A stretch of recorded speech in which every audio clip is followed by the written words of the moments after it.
Good afternoon, great scientists of the fifth grade. This is Mr. Goodwin. Today I'll be living inside your computers, but you can't see me today. Today's objective, make sure you put your date on the top hand corner of your journals. Today's date is Tuesday, September the 22nd, 2015. Your objective of the day, pencils up, hard at work. I can apply the 8 characteristics of living things to determine if something is alive. And your other objective of the day is I can explain that all living things are made up of cells. You can pause the video as you need and go on. Make sure you have this recorded in your notebooks and you're on your right hand side of your notebooks. Students, all things are considered to be alive. What characteristics and comments do they have? That's what we're asking ourselves. So today, students, you're going to make a list of reasons why you think the following organisms are considered alive. The great scientist that comes the closest wins.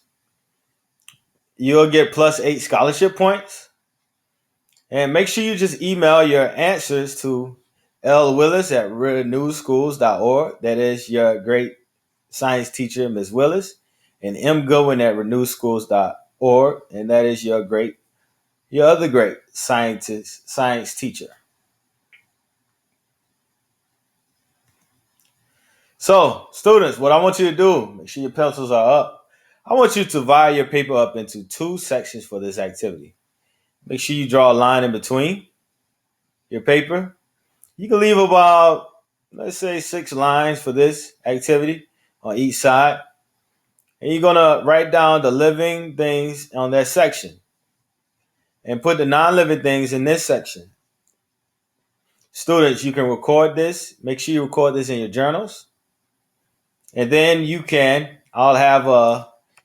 there's a linked document where you can plug in these living and non-living things and type it up, and make sure you email or hit share on the top hand corner of your document and share it with Ms. Willis, which is lwillis@renewschools.org, and Mr. Goodwin at mgoodwin@renewschools.org.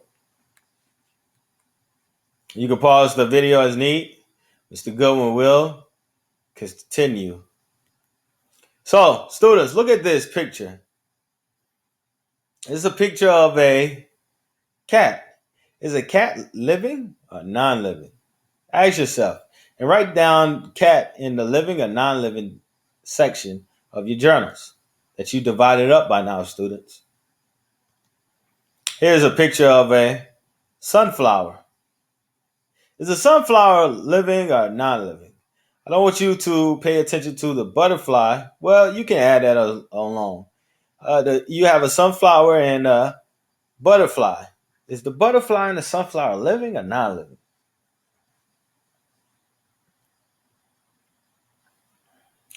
Students, here you're given a picture of look like some bacteria or fungus have built, and it's called mold, that have built up on the corner of a building, inside a building. And over here you have oranges, and I think one of these oranges have gone bad. Now, is the bad orange living or non-living? And is this mold living or non-living? Make sure you add that on. You have some strawberries here, and it looks like they've gone bad. And I'm pretty sure they've gone bad. We can't eat those. Now, are these bad strawberries? And you can put it down as in your journals. Is these bad strawberries living or non-living?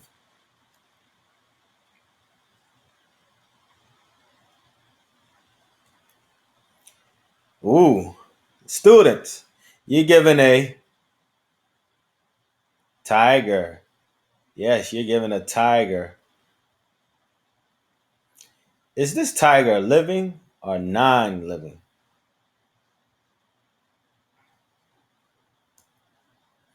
Now, in this picture we have a baby and their stuffed animal. Is the stuffed animal living or non-living? Is the baby living or non-living? Make sure you can pause this video as you need be and write down these answers. The baby and a stuffed animal.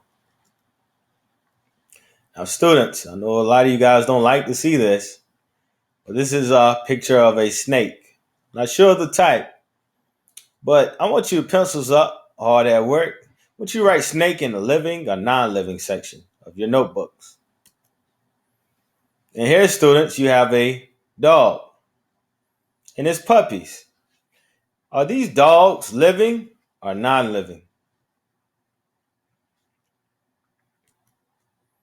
And now, students, you have a picture of we like to call these buzzards. Are the buzzards, and you can pronounce buzzards as Buzzard. You can spell it as Buzzard. That's correct spelling. Are the buzzards living or non-living? Okay. Now, students, after going through all of that, we come to this slide, and it's the main topic of the day. Make sure your pencil's up, hard at work. You're off the non-living and living section of your notebooks now that you've written your particular characters in. Now you need to stop, pause the video.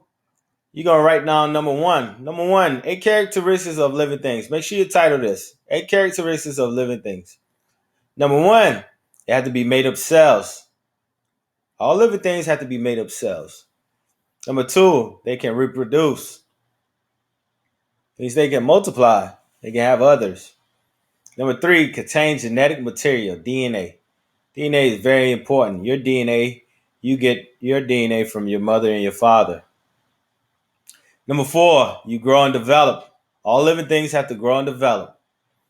Number five, obtain and use energy.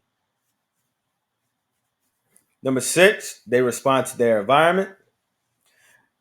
Number seven, they maintain a stable internal environment. The name of this is called the homeostasis. Excuse me. And number 8, they change over time. It means they evolve. So for your first one, they say made of cells. Now, all cells can be multicellular. Cells differentiate from a single fertilized egg cell, and they just know to become a heart or a leg, and etc. A unicellular, one-celled organisms. Uni means one, and bacteria is an example of unicellular. They only have one cell. These are some examples of one unicellular, or just cells in general.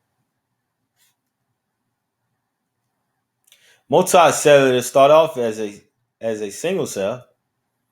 Number two, all living things reproduce. There are 2 ways in which this can be done.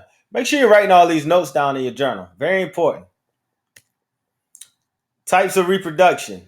You have these 2, I guess you could call them flamingos, or let's say flamingos. And you also have this picture of bacteria. It seems like they've given off another person, a bacteria.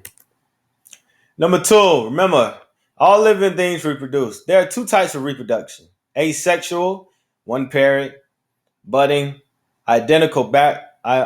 These are identical, and you can call this bacteria. Bacteria is again unicellular. We learned that in the last slide. And asexual, they have 2 parents. Animals and people are great examples of sexual reproduction. Asexual is bacteria. Number 3, they contain genetic material. All cells are made up of DNA. Both below are examples of DNA. The genetic code, which is why we look like our parents. I told you, your parents have the key to your DNA.